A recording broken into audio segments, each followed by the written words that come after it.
What if I told you that invisible particles are accumulating in your gut right now, slowly disrupting your microbiome, creating inflammation, and potentially affecting your health in ways science is only beginning to understand? Picture this scene. You're eating what appears to be a healthy meal, fresh vegetables, quality proteins, prepared with care. But as you eat, microscopic plastic particles are entering your digestive system, not from dramatic sources you'd notice, but from everyday items: the cutting board you prepared the food on, the packaging the ingredients came in, the water you drank, even the air you breathed. These microplastics, particles smaller than 5 millimeters, are now being found in virtually every environment on Earth. They're in our oceans, our soil, our air, and increasingly in our bodies. But here's what's particularly concerning. Research is revealing that microplastics don't just pass through your digestive system harmlessly. They accumulate in your gut. They interact with your microbiome. They create inflammation. And they may be contributing to health issues we're only beginning to recognize. Today, we're going to explore what science has discovered about microplastics and your gut health. Not the theoretical concerns, the actual measurable biomolecular consequences that are happening inside thousands of people right now. And more importantly, we're going to understand what you can do about it, how to reduce your exposure, and how to support your body's natural ability to eliminate and recover from this modern problem. Let me start by explaining what microplastics actually are. The term refers to plastic particles smaller than 5 millimeters, which is about the size of a sesame seed. But many microplastics are much smaller. Some are smaller than the width of a human hair. These particles come from two primary sources.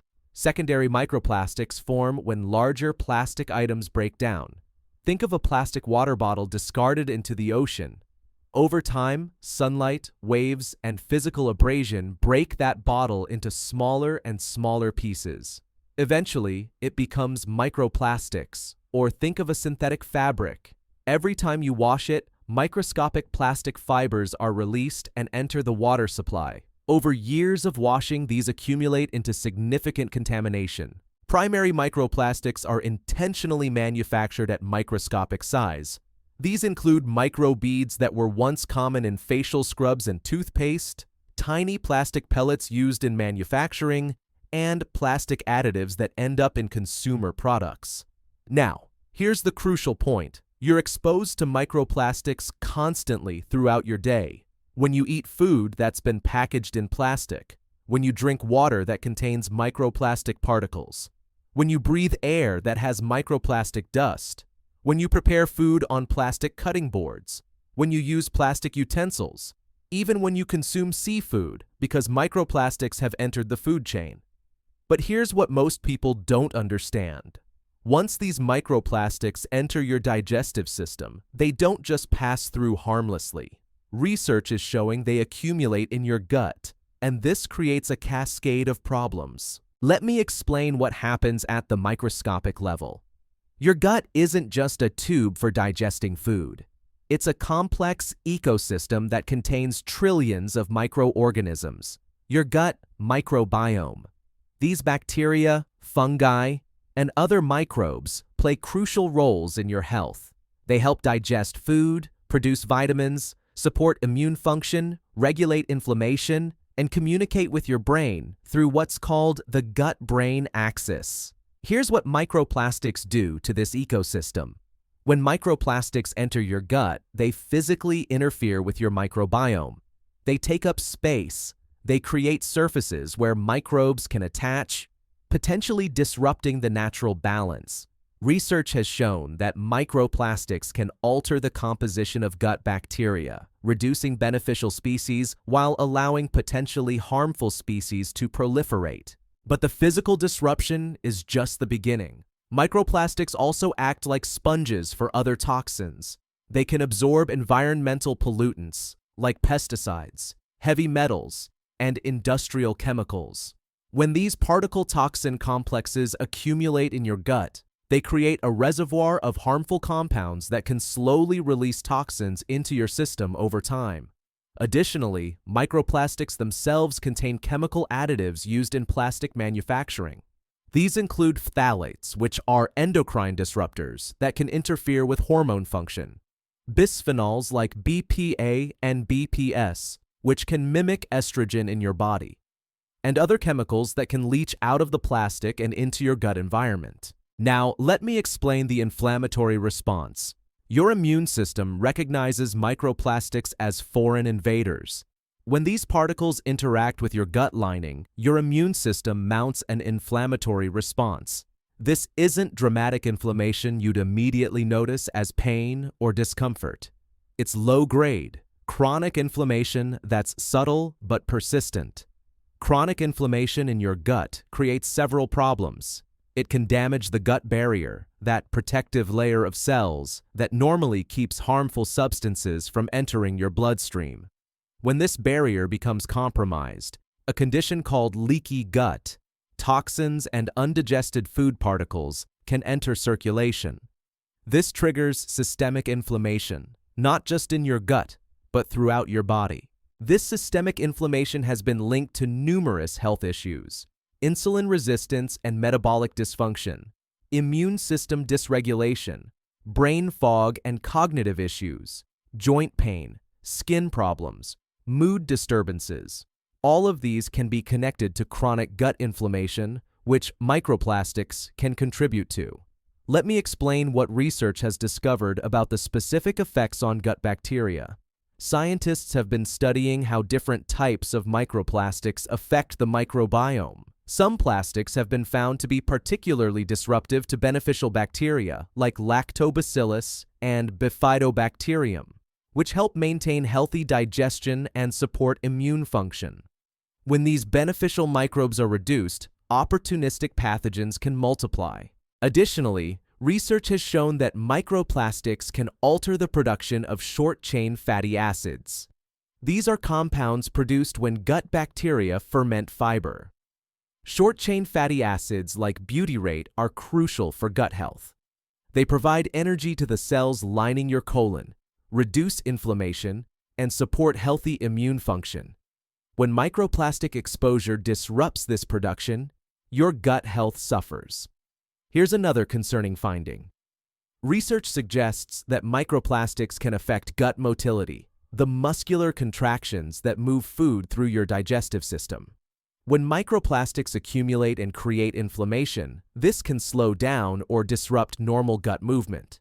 This contributes to digestive issues, changes in bowel habits, and impaired nutrient absorption.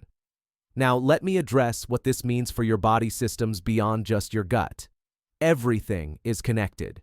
When your gut health is compromised by microplastics, the effects extend to multiple systems. Your immune system is particularly affected. A significant portion of your immune function happens in your gut. The gut-associated lymphoid tissue is one of the largest components of your immune system. When microplastics create inflammation in your gut, this affects your immune cells. Research suggests that chronic exposure can lead to immune dysregulation, potentially making you more susceptible to infections or contributing to autoimmune conditions. Your brain is also affected through the gut-brain axis. This is the communication system between your gut and your brain. Your gut microbiome influences neurotransmitter production, stress response, and even mood. When microplastics disrupt your microbiome, this affects the signals sent to your brain. You might experience more anxiety, depression, brain fog, or difficulty managing stress. Your liver is burdened. Your liver detoxifies substances in your body. When microplastics create inflammation and leak gut toxins into circulation, your liver has to work harder to process these substances. Over time, this increased burden can impair liver function, reduce your ability to detoxify other substances, and contribute to metabolic issues. Your endocrine system, your hormone system, is affected by endocrine-disrupting chemicals that leach from microplastics. Phthalates and bisphenols can interfere with the production, signaling, and breakdown of hormones. This can contribute to hormonal imbalances, fertility issues, and metabolic problems. Now, let me address what the research actually shows about microplastic accumulation in humans. Scientists have found microplastics in human stool samples from people around the world. The amounts vary, but a significant proportion of people tested have detectable microplastics in their stool. This means the particles are entering your body and then exiting, but significant amounts are also accumulating. Studies have found microplastics in human tissues beyond just the gut. They've been detected in blood samples. They've been found in the liver. They've been discovered in the placenta, which means developing babies are being exposed.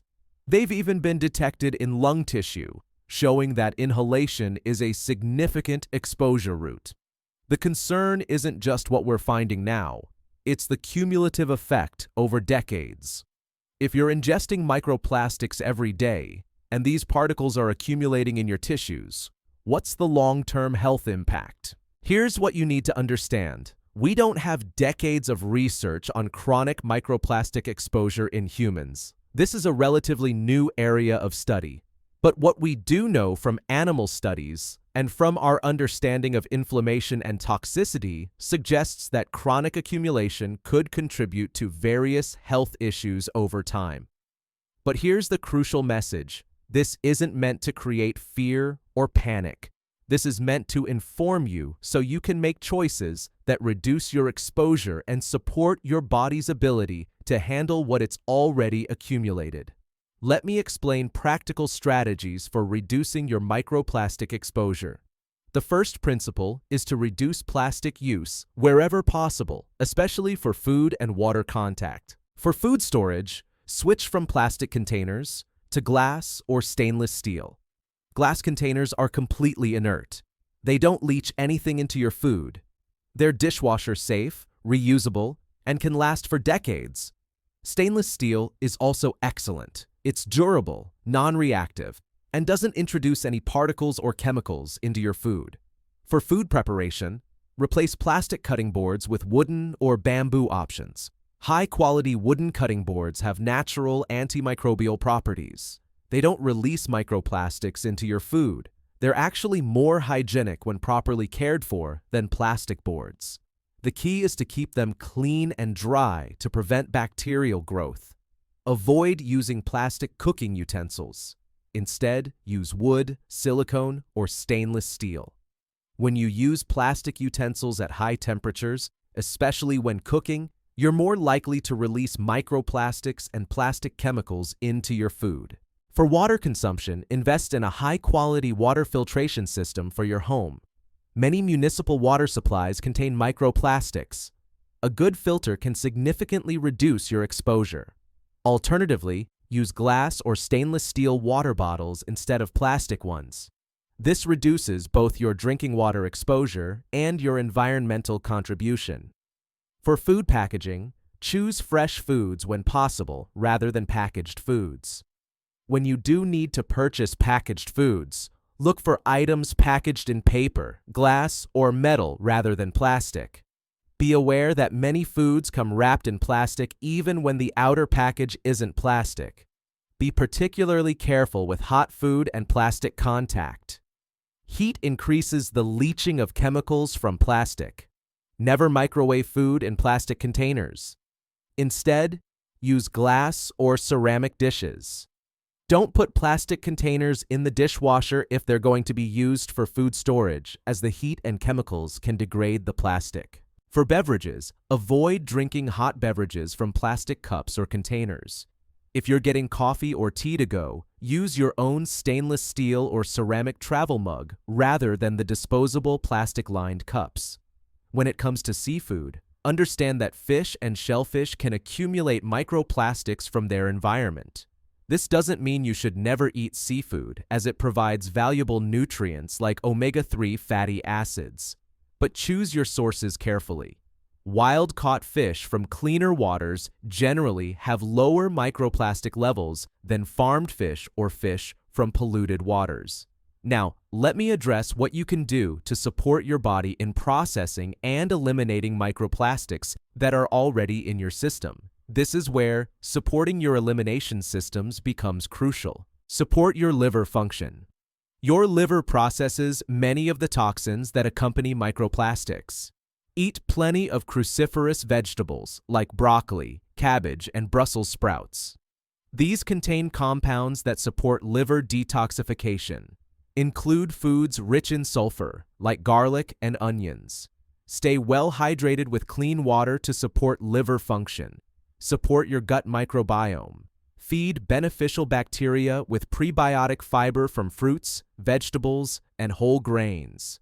Consider fermented foods like sauerkraut, kimchi, yogurt, and kefir, which provide probiotics that can help restore healthy bacterial populations. This may help restore balance even in the presence of some microplastic accumulation. Support lymphatic drainage. Your lymphatic system helps transport and eliminate toxins from tissues. Regular movement and exercise stimulate lymphatic flow. Daily walking, yoga, rebounding, or any movement you enjoy supports this system. You can also try techniques like dry brushing or lymphatic massage. Stay well hydrated. Adequate hydration supports kidney function, which eliminates water-soluble toxins. It also supports gut motility, helping move debris and toxins through your digestive system. Increase fiber intake. Fiber can help bind some toxins and move them through your digestive system more efficiently.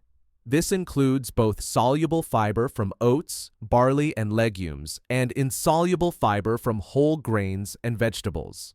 Now, let me address a question many people have.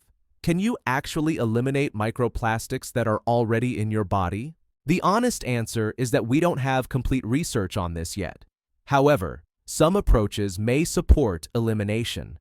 The body is designed to clear foreign particles, and supporting your elimination systems gives your body the best chance to process and eliminate what it can.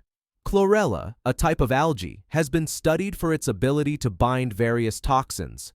Some research suggests it may help bind microplastics and other environmental contaminants. If you want to try chlorella, look for high-quality sources and start slowly, as it can cause digestive upset in some people. Activated charcoal has also been researched for its binding capacity. However, charcoal can bind nutrients as well as toxins, so it should be used carefully and not with meals. Consult with a healthcare practitioner before using charcoal supplementation regularly. The most important approach is reducing ongoing exposure while supporting your body's natural elimination processes through the liver, kidneys, and lymphatic system. Let me also address the environmental aspect. While you can't completely eliminate microplastic exposure in our modern world, you can reduce your contribution and thereby reduce your personal exposure indirectly. Choose natural fiber clothing over synthetic fabrics. Every time you wash synthetic clothing, you're releasing microplastic fibers into the water supply. Natural fibers like cotton, wool, and hemp don't release plastic particles. Choose personal care products without microbeads or plastic ingredients. Many countries have banned microbeads in personal care products, but check your products to be sure. Reduce single-use plastics in your daily life. Bring reusable bags when shopping. Choose products with less plastic packaging. Support companies that use sustainable packaging materials. Understand that this is a cumulative problem, not just an individual one. Reducing your personal contribution helps everyone, including yourself, because these particles circulate through our shared environment. Now, let me bring this back to the big picture of your overall health. Microplastics and their effects on your gut are just one aspect of a complex health system. Your body is remarkable in its capacity to adapt and compensate. But when you continually bombard it with substances it wasn't designed to handle, this creates strain. The good news is that the changes I've described are relatively straightforward to implement. You don't need to replace everything at once. Start with the most impactful changes. Stop using plastic cutting boards and food storage containers. Switch to glass or stainless steel for food contact. Filter your water. These are changes you can make this week that will immediately reduce your exposure. Then, gradually address other sources. Look at your water bottles, your cooking utensils, your food packaging choices. Each change you make reduces your load and gives your body a better chance to process and eliminate what it's already accumulated. I also want to emphasize the importance of not letting this information create chronic stress. Chronic stress itself can damage your gut barrier and affect your microbiome. Approach this with calm awareness. Make changes from a place of empowerment and wisdom, not fear. The goal isn't perfection, it's progression. You'll never completely eliminate microplastic exposure in our modern world, but you can significantly reduce it. And when you do, you're giving your body a better chance to maintain healthy function despite the modern challenges we all face. Let me address what to do if you're experiencing symptoms that might be related to gut issues, whether from microplastics or other sources.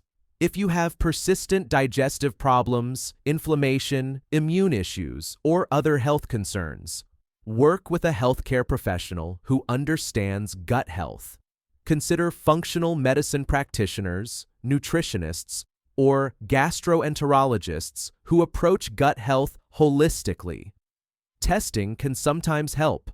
Comprehensive stool analysis can show the state of your microbiome.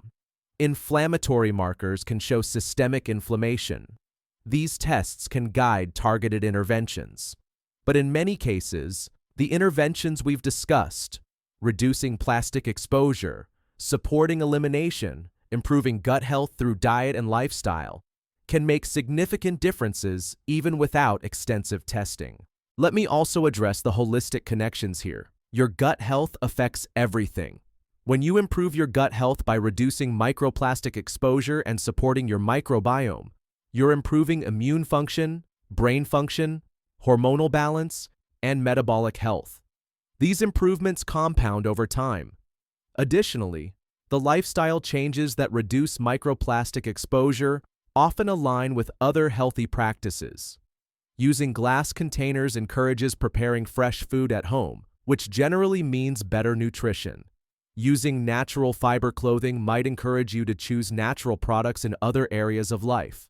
Reducing plastic use might make you more conscious of environmental health, which might encourage other health-supportive choices. I want to emphasize something important. The research on microplastics is evolving. New studies are published regularly. Some concerns have been confirmed, others have been questioned. Stay informed about new research, but don't get paralyzed by uncertainty. Make reasonable changes based on what we know now, and adjust as new information emerges. I also want to address the psychological aspect of learning about environmental toxins. It's easy to become overwhelmed.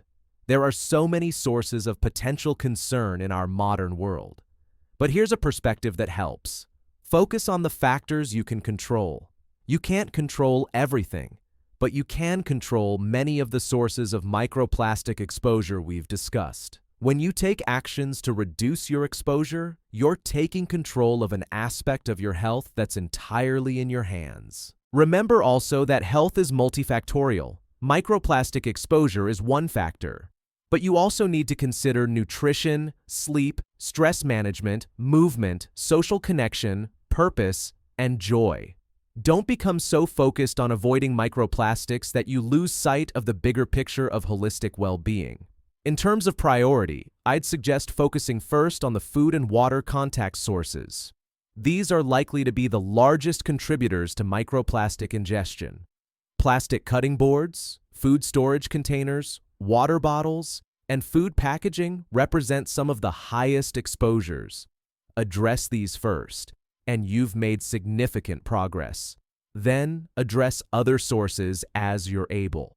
Home water filtration, choosing non-plastic clothing and textiles, and reducing plastic use in personal care products are all valuable steps, but likely less urgent than food and water contact sources. Let me share a final thought about the human body's resilience. Your body is truly remarkable in its ability to adapt to challenges. People have adapted to all kinds of environmental conditions throughout human history. This doesn't mean you shouldn't reduce harmful exposures, but it does mean that your body has capacities for repair and function that are significant. When you reduce your microplastic exposure, you're reducing one stressor on your system. This allows your body to allocate resources more efficiently toward maintenance, repair, and function. Your gut microbiome can recover. Inflammation can decrease. Your elimination systems can process more effectively. Your immune function can improve. Your brain can function more clearly. The research on microplastics in the gut is still developing. We're learning more every year. But what we know now is enough to take action. Microplastics are accumulating in human guts. They're affecting gut bacteria. They're creating inflammation. They're potentially contributing to health issues. And there are practical steps you can take to reduce your exposure. So where do you start? Pick one change this week. Perhaps it's replacing plastic food storage containers with glass. Perhaps it's switching to a bamboo cutting board. Perhaps it's investing in a good water filter. Perhaps it's choosing glass or stainless steel bottles instead of plastic ones. One change this week. That's how you build momentum towards significantly reduced exposure. Because here's what I want you to understand. Your gut health is foundational to virtually every aspect of your well-being. When your microbiome is healthy, your immune system functions better. Your brain functions better. Your mood is more stable. Your energy is more consistent. Your metabolism is more efficient. Everything is connected. Microplastics are challenging your gut health in new ways. But you have power to reduce this challenge and support your body's ability to maintain health despite it. The science is clear that microplastic exposure affects gut health. The solutions are available. The question is, what will you do with this information? Start with one change this week. Build from there. Support your gut microbiome through nutrition and lifestyle. Trust your body's capacity to heal and adapt. The cumulative effect of reducing exposure while supporting health will serve you for decades to come. Your gut is the foundation of your health. Give it the care it deserves. Important medical disclaimer. The information provided in this content is for educational and informational purposes only. It is based on scientific research, expert knowledge, and holistic health principles gathered from various sources. However, this information does not constitute medical advice, diagnosis, or treatment, cannot replace professional medical consultation, should not be used as a substitute for qualified healthcare, may not be appropriate for your specific health condition. Critical requirements. Always consult with qualified healthcare professionals before making health decisions. Seek immediate medical attention for urgent health concerns. Discuss any health changes or new symptoms with your doctor. Ensure any supplements or lifestyle changes are appropriate for your individual situation. Consider your personal medical history, current medications, and health status. Limitation of liability. The authors and publishers of this content assume no responsibility for any adverse effects or consequences resulting from the use of any information, suggestions, or procedures described herein. Individual results may vary, and health outcomes depend on numerous factors beyond the scope of this content. Professional medical care. This content encourages and emphasizes the importance of maintaining regular contact with qualified healthcare providers for proper medical care, diagnosis, and treatment of any health conditions.